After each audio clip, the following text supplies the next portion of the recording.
All right, everyone, welcome to another episode of Liberty Lens, your libertarian show that focuses, get it, focus on one issue every week.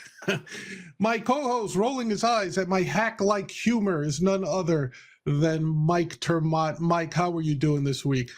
In focus with you, John. It's good to be together.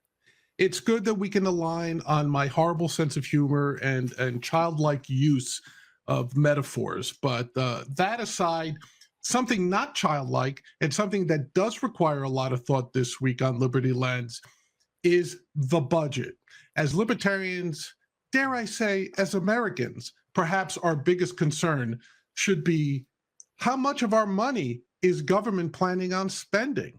Now, Mike, I hear tell that a government run by and controlled by Republicans should be producing a budget that is not as crazy about spending as it has been under the Democrats. Is that the case? Well, not much.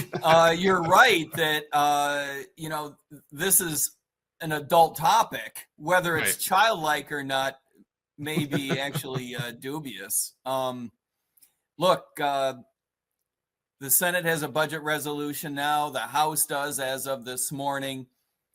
And what is clear is that the Republican Party on both the House side and the Senate side are perfectly comfortable with spending more money, taxing you more, spending more money, even to the point of having greater deficits than ever before. And for those to increase over the next decade, for the amount of debt that the federal government has borrowed, for that to increase over the decade, even relative to the size of our economy, relative to the size of our nation.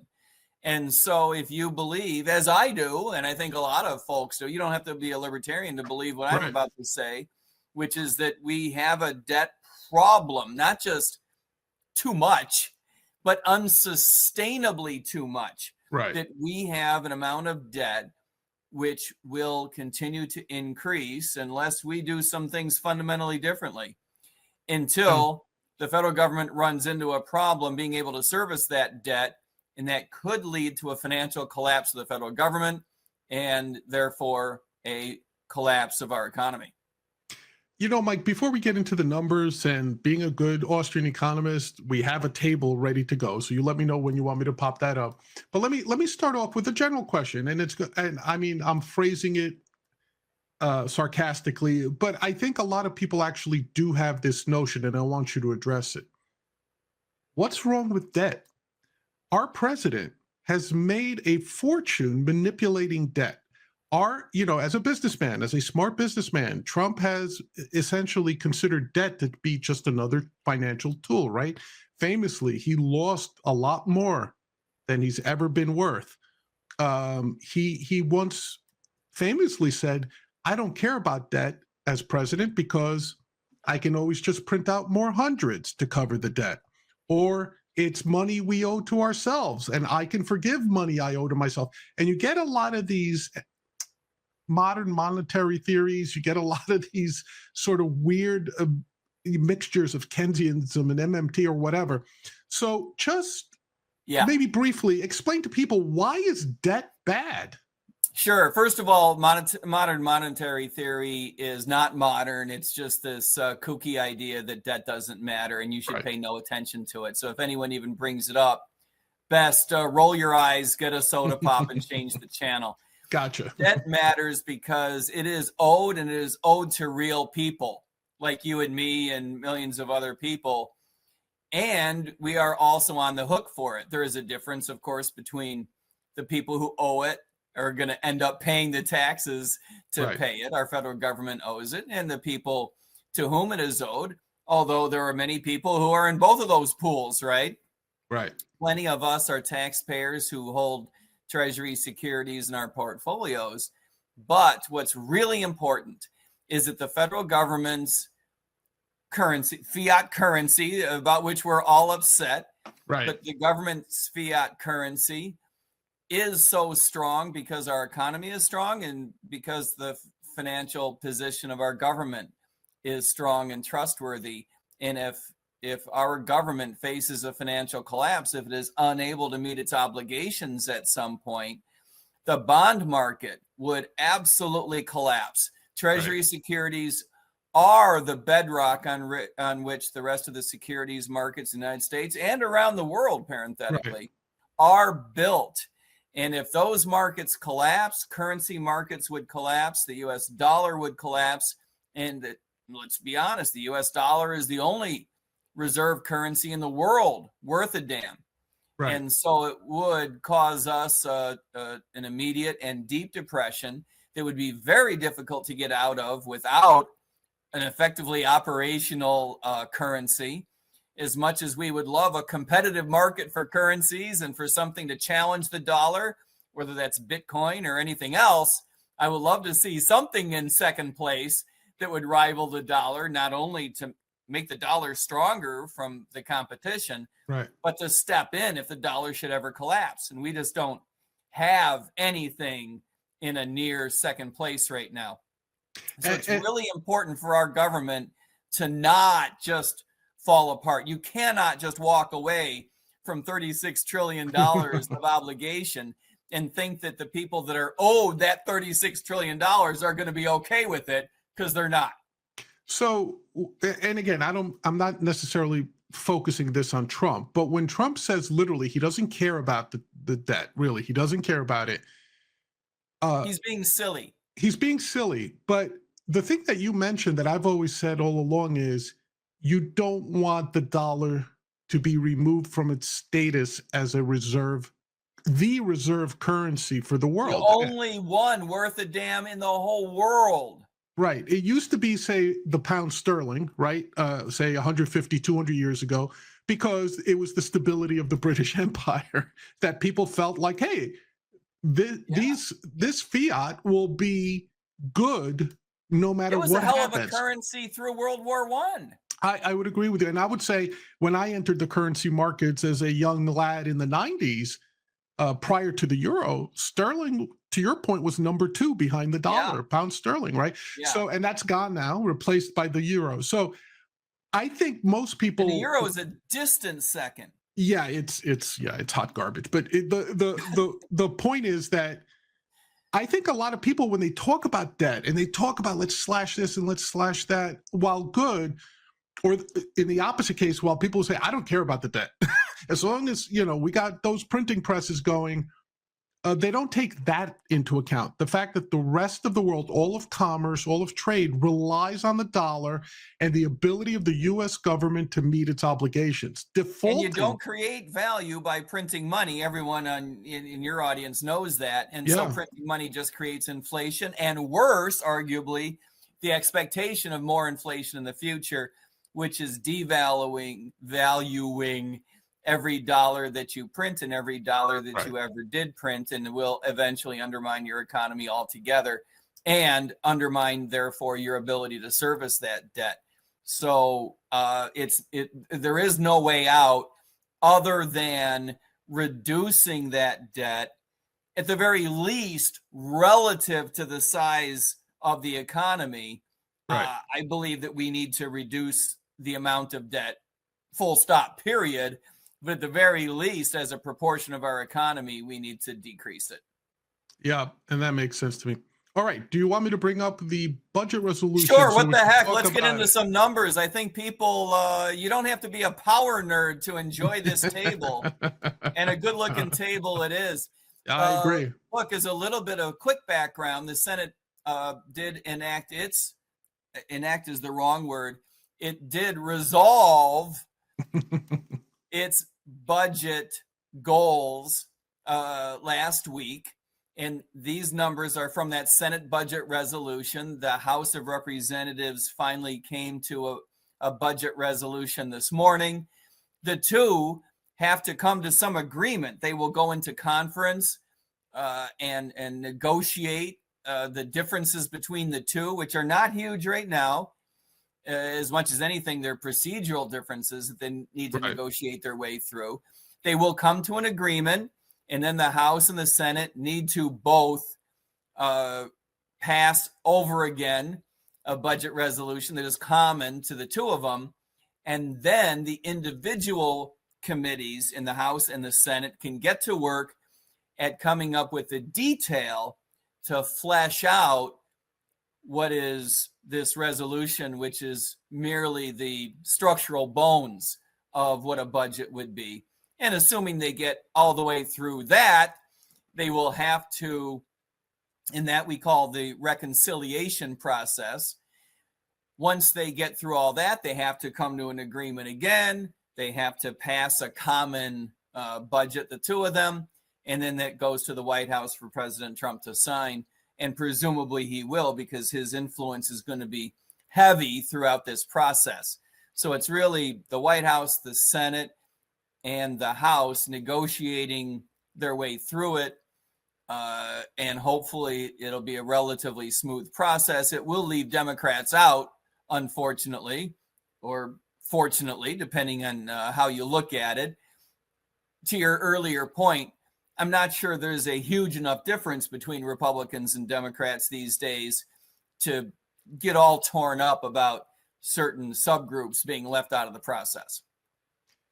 Yeah, and when I look at these numbers, being a little bit of a nerd myself when it comes to numbers, Mike, we can see that the deficit they're proposing between 2025, fiscal 2025, fiscal 2034, so they're giving themselves 10 years, right, on this sort of thing. It's a 10-year, it's typically a 10-year program. Yep. Yeah. The deficit actually increases, so they're not saving money at the end of 10 years. Yep. And the debt, separate from the deficit, is growing from 36 trillion to 49 trillion. It's a big difference. It's a huge difference. It's not fixing anything. And to let folks know who are cheering on Doge, cheering on Elon Musk, Mike, while we agree in principle with him, we could see that the savings he's identified, or that Doge has identified, wouldn't even begin to make a dent. No, right? He's finding billions, and good for him, right? Yes. Yeah. Even when even if you fix a problem that's only $1 million, good for him. Right. But we're talking about dozens of billions, and to make a difference, you need hundreds of billions and even trillions to make a difference over a 10-year period. So what Doge is doing is really as a matter of principle, as you just said. Yeah. And again, to let people know, in this process, the reconciliation process, Mike, before we even get to that, I think we kind of see where this is headed, because the people in charge, the Republicans, the conservatives, the whoever you want to call them, the Trumpites, the MAGAs, the Mahas, only one person in the House voted against it.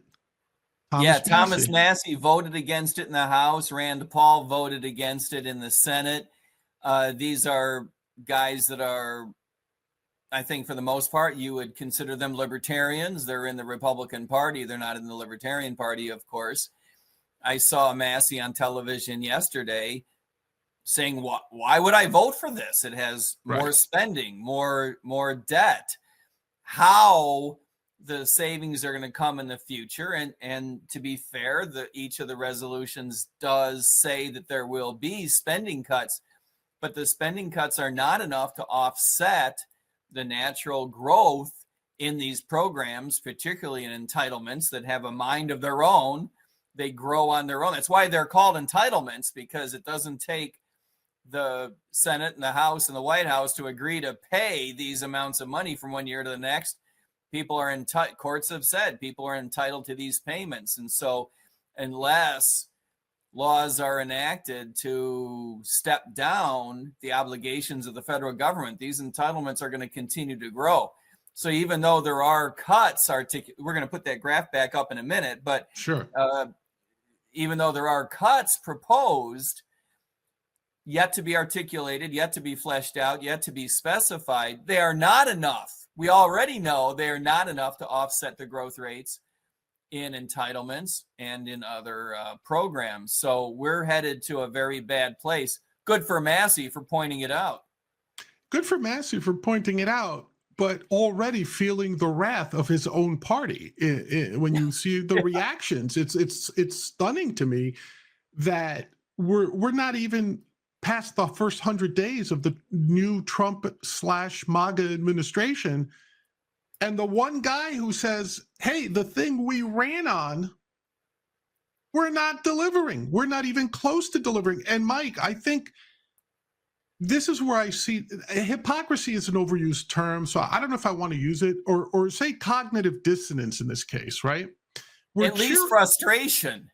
Or frustration. We're cheering on $50 million savings in condoms not going to some third world country, allegedly. Okay. Assuming that story is true. Yeah. Assuming it's true. And we could all laugh at it and say, yeah, good job. Stop that. It's a waste of money. But then when you look at it big picture wise, as we've always said, cutting out all of US aid doesn't amount. It's not even a rounding error in this thing. No, 1,000 times more than that problem would be 50 billion. Yeah. And our problem is 50 trillion. So right. It's 1,000,000 times bigger than a $50 million problem. It's huge. And I do believe that, we used to, when I worked for the White House Office of Management and Budget in the 14th century, the Senate used to call Social Security the third rail, right? Right. Speaking of your use of metaphors, alluding to the fact that if you were to grab the third rail of an electronified train, it would kill you.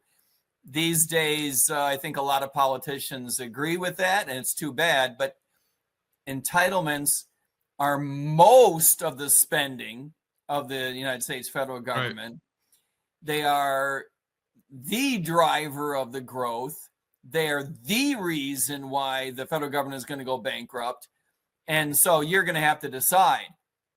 Either you're going to take this bull by the horns and you're going to straighten things out, or notwithstanding, political advice that says that you can't touch it, or the federal government of the United States is going to go bankrupt. And bankrupt is the wrong term, but it will reach a financial collapse. Yeah. There is no third possibility. Either we're going to straighten this out, beginning with entitlements, or the federal government of the United States is going to collapse by the middle of the century. Full stop. And Mike, I've always said this. I know we've mentioned it before. It seems to me that something that could be accomplished and still be within the realm of political willpower is to simply freeze all levels of spending. You don't have to even take an axe to it. If you gave yourself a 10, 12, 15-year horizon and said, starting today, we're just not going to increase spending, period. Not these fake, going from 10% increase to 5% increase counts as a 50% reduction in spending. We're not talking about double speak like that. We're like literally saying a hard monetary freeze on spending. We'd have a surplus at the end of that period, 10, 12 years at this point. Absolutely, you would. However, to do that would require legislation that says we're going to, freeze spending, and everyone would know when you're voting on that, all your constituents would know that that is going to necessarily cut entitlement checks, reduce, haircut entitlement checks, whether it's Social Security or Medicaid, Medicare payments to facilities and providers, welfare payments, food stamp, whatever. It's necessarily going to haircut all of that, and that's where the political pushback is going to come. But isn't that a more likely? Absolutely. I've always thought that the only politically viable way to do this is an overall freeze, that you can't just go after it program by program by program, because there'll be too much wailing and gnashing of teeth. I do like the resolution and then reconciliation process. it is easier for the Senate and the House to pass these resolutions. In this case, they're talking about $10 trillion of cuts. Good for them, but it's nowhere near the amount of cut that they need to get to. But it's easier for them to do that than to specify, right? The next few weeks, they're going to have to specify where that $10 trillion of savings is going to come from. And that's going to be very, very contentious. Right. So I do believe that we need to find a way to pass a resolution and then have some automated, maybe the wrong word, but some sequester mechanism, right, which is the budget term of art, that in effect impounds funds by haircutting everything across the board. Everyone's got to take a haircut so that it's not so politically painful in any one program. And Mike, I mean, I think I've heard you advocate this before, even when you were on the campaign trail. A rules-based sort of budget, right? Where you say, like, okay, if we don't want to have a hard freeze, you want to start reducing it according to some formula, but that formula is not mutable, right? Like, people can't politicize their way out of it because you know what the formula is and you know what you have to do. Now, by the way, what I've always said is by freezing it, that doesn't mean you can't reallocate stuff under that hard cap. That's right. You can have whatever fight you want, but in the absence of coming to an agreement, some automatic haircut would take place. So you have this, sword of Damocles hanging over your head to keep you motivated to come up with some negotiated solution. But if you don't, the haircut comes nonetheless. How much do continuing resolutions work against the Americans, Mike, American citizens, Mike, in resolving this? The continuing resolution is really like giving a heroin addict, I don't know, getting him hooked on cocaine. Absolutely. It just keeps the ball rolling. It gets people out of having to conduct these tough negotiations. It gets them out of having to figure out what cuts to make. It keeps the government open. Much better would be to have the pressure of the government closing and the political damage that it does to these idiots, so that they would have pressure to make the hard choices. Do you ever see any sort of way that continuing resolutions will be booted from the legislative toolkit?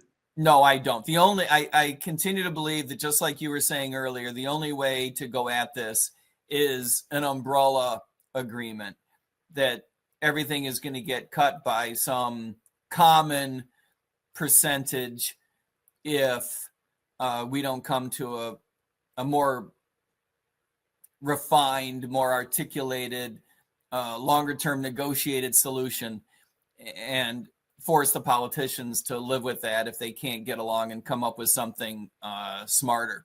So let's show your audience. Throw the chart back up there for a moment. Sure. You see entitlements at the top. Look at fiscal 2025, which, by the way, is the year that begins October 1st of calendar 2025. So it's next year. Entitlements at $4 trillion. That's 4 out of 7 trillion. The total budget is about 7. And you'll see it's made up of 4 trillion of entitlements, less than $1 trillion of defense, another $1 trillion just in paying interest on the debt. That's painful. And then another $1 trillion too, 1.2.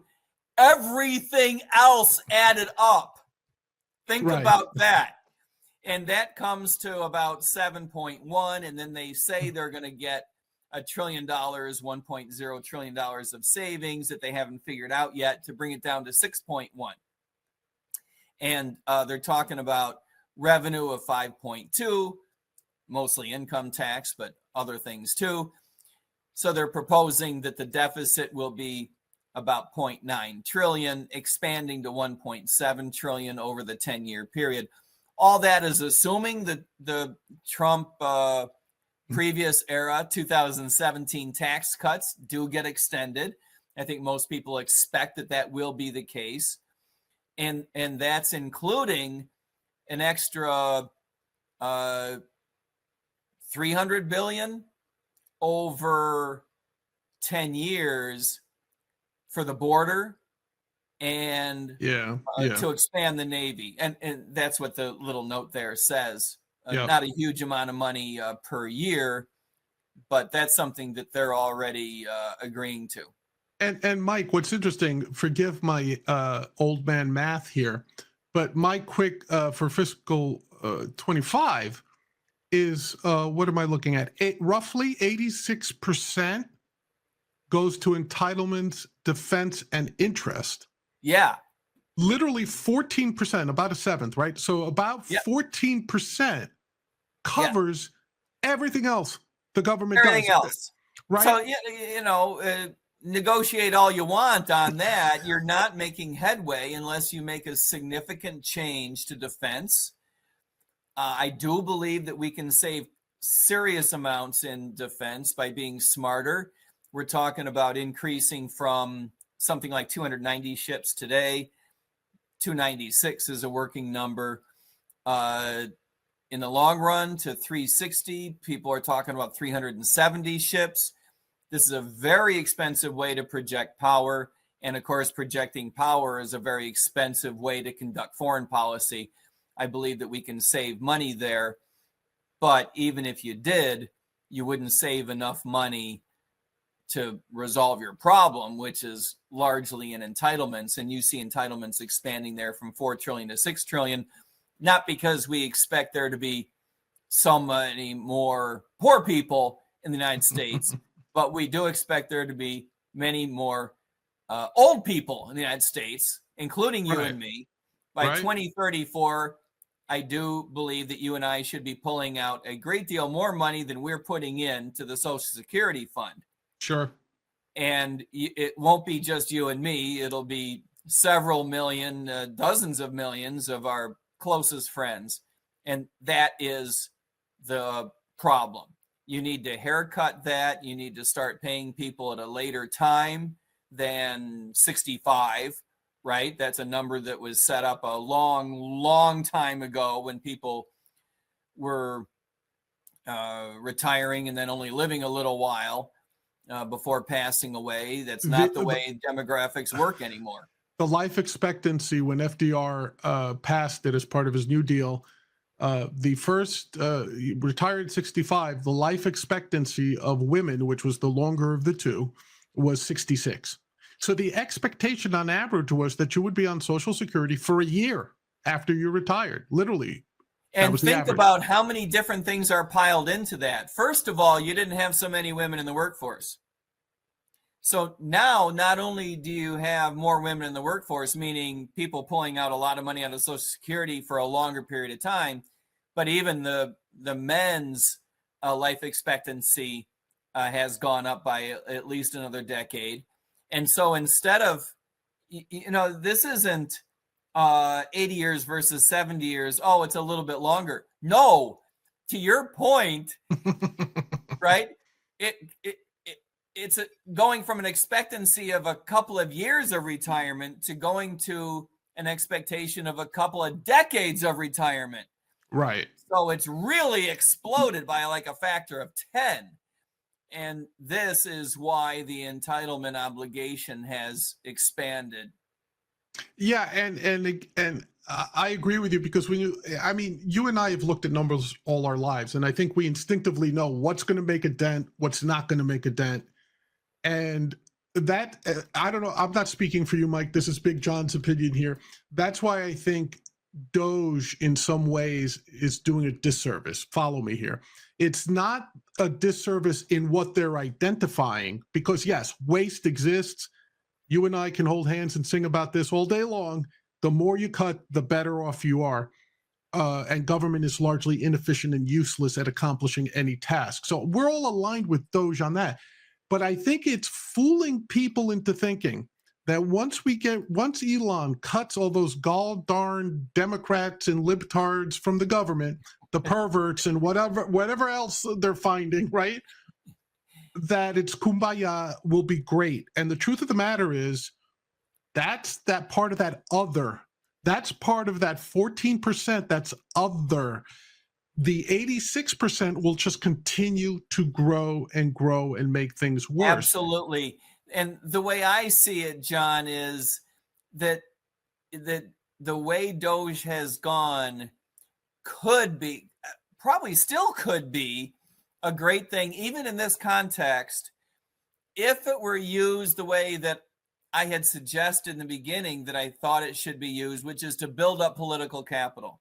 In other words, you can't go into this thinking you're going to solve the federal government's financial problem by identifying waste, fraud, and abuse. That's just not, it is not enough money there. Right. But if you decided this is how we're going to build up political capital, this is how we're going to get the American people on our side, right? By demonstrating we're willing to work hard at it, and by demonstrating there is a lot of crap out there that needs to be fixed. If you had made that case, right, it's a communications project, not a financial project, and then got Democrats involved. You know, the Democrats are up against the rope. They're reacting in very bad ways, and they're being silly 4 times out of 5, in my view, in how they react to these things. Whereas if you had given them an on-ramp to join you, right? What silliness do you hate? I mean, everyone's got, you know, some favorite thing that they think that ought to be fixed, and used this communications project to steamroller anyone who stood up and said, oh, I think the federal government is just fine the way it is, right? Which is what some Democrats are effectively positioning themselves as, which is totally ridiculous. Right. Amazingly, yes, I agree. If you had used this to build up political capital and then said, okay, now let's talk about what's really important. This is how we're going to spend that political capital. Now that you understand what we understand, which is we're all willing to work hard at this. We've got a huge problem. Here's our financial problem. Our financial problem is that we have too much debt. That debt is not going to resolve on its own. We're going to have to start paying some of this back, and that means tightening our belt as far as spending. If you have that conversation with Democrats and the American people, you've got a shot, right? Right. You've got a shot. If you piss everybody off and make us look like, you know, just a bull in a china shop for no other reason than to piss people off, it's going to be very difficult to make the lift that you are identifying, right? This lift is much bigger, and it's going to take a lot of political capital to achieve that. Yeah. I agree with you. They should have been more Machiavellian about it. Instead of, you know, there's times for a gentle touch. There's other times to take out the hammer, you know, and it's in this particular case, basically saying, if you don't agree with us, we're going to primary you, which is sort of this bull in a china shop approach that you've mentioned. Work a little bit at it.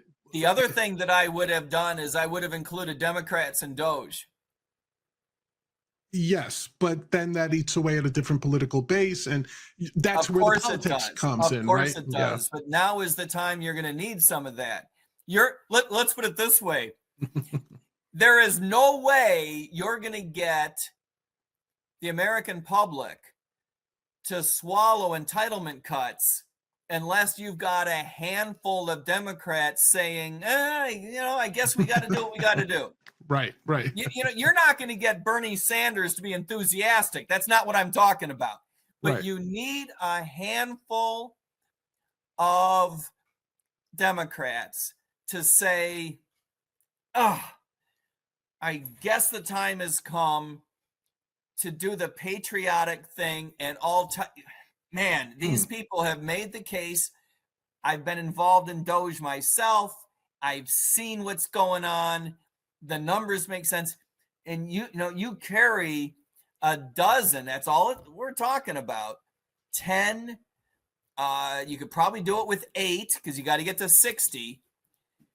You got to get to 60 senators. You need a few, and you need a few Democratic representatives to say it's the right thing to do. And you're not getting there if, you know, we're having these silly fights about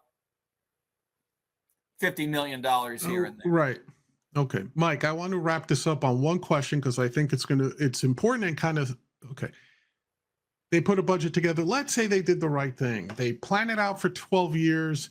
They freeze spending. They start doing the sequesters, formulate everything you and I would be very happy to see happen. Let's face it, it could all be undone by the next Congress. Yep. Do we need a constitutional amendment, in your opinion, assuming we could wave a magic wand? Because those things may take up to 50, 60 years to ratify, right? A constitutional amendment. But is that the level of seriousness we need where lawmakers can fall back on the excuse, look, it's a constitutional requirement. Yes. We have to balance the budget or whatever. Yes, you asked the question in two slightly different ways, so you're going to get two answers. The Fair second enough. half was, is it that level of seriousness? Absolutely it is. It is that level. It's an existential threat to the government. And as much as I hate the government, it's not going to go quietly. Right. And bringing it down in a disorderly fashion is not good for our economy. And so it is an existential threat to our economy. It is that level of seriousness. I think that we have two bites of the apple, and I don't know whether either would work, let alone both. One is a constitutional amendment, and one is a White House, maybe this one, but a White House building up enough political capital, having control of both the House and the Senate, as the Republican Party does now. So a lot of stars are aligning. Right. A relatively libertarian-minded president. One might argue round or square whether Donald Trump is that, but he could be. And building up the political capital necessary to make the changes to the budget that you and I are talking about and making it stick. And I think for that to work, it'd be very difficult not to do in the first year of a 4-year presidency. And it would be very difficult for it to stick if you did it later on in a presidency, right? You've got to do it early and then give people 2 or 3 years to realize the roof isn't caving in. Right. It might be tough, but the roof isn't, you might be voted out of office, but the economy is not going to collapse, and perhaps it would stick. It reminds me of Obamacare. When it was leaked, right, the big argument was, well, we'll enact it and the American people will learn to love it. Well, that's evil shit. Yeah. Right? That is evil shit. But when you are saving the balance sheet of the federal government that sits on top of 25% of the planet's GDP. Right. This is important. And you need people to get a chance to realize that the economy will do fine, better in the long run, right? But even in the short run, the economy would survive it. And the White House that enacts it, sure, might get voted out. But if you did it in the first, maybe second year of an administration, maybe there's enough momentum that thing sticks. We can only hope. You could have a runway of sorts, and so people could get used to it, like you said. Once they see, I think people would be very amenable to that if they got the sense that it was dispassionate and across the board. I think once you take away the well, why am I getting cut for my interests but not so-and-so? Why is so-and-so's interests being protected? Why are the elites somehow protected but not? That's a really good point, which is why the umbrella mechanism is so much more appealing, because the rhetoric that comes with it is, well, everyone's going to, take it in the shorts a little bit. The only other alternative, John, is for us to get closer to a disaster and everyone is just up against a wall. The problem with that is bad decisions get made in such situations. Sure. And as you know from the world of finance, you typically don't know when you're close to things stink, they stink, and all of a sudden it's too late. So I worry about waiting until our backs are up against a wall. Yeah, I don't know why you mentioned that, and the movie The Big Short just popped into my head, but there it goes. That's the perfect example, right, of That We is know exactly right. we know it's bad. We know it's bad. Oh crap! The bottom just fell out, and because of Didn't that, we move get fast enough. yeah. And now we got even more crap building up, right? It reminds me of the real estate crisis in 2007, and credit card debt, lots of mortgage right, debt and credit card debt exploding. I remember in 2005 listening to economists saying these bank portfolios, we don't know how they will perform. If we right, get the slightest downturn in the economy, it could be very, very bad for banks, which would be very, very bad for lending, which would be very, very bad for real estate, and it could be a major catastrophe. And I remember thinking over the next year and a half or so, man, we probably got to make some serious change. I personally didn't make the changes for myself, right? That I knew I had to make. I waited too long and had to ride out, that financial collapse in a way that I wish I hadn't. right. I survived, but it was nasty. It was grueling. In other words, even when you know the disaster is coming, It's difficult. It's difficult. you don't know when, and the changes you need to make are unpleasant.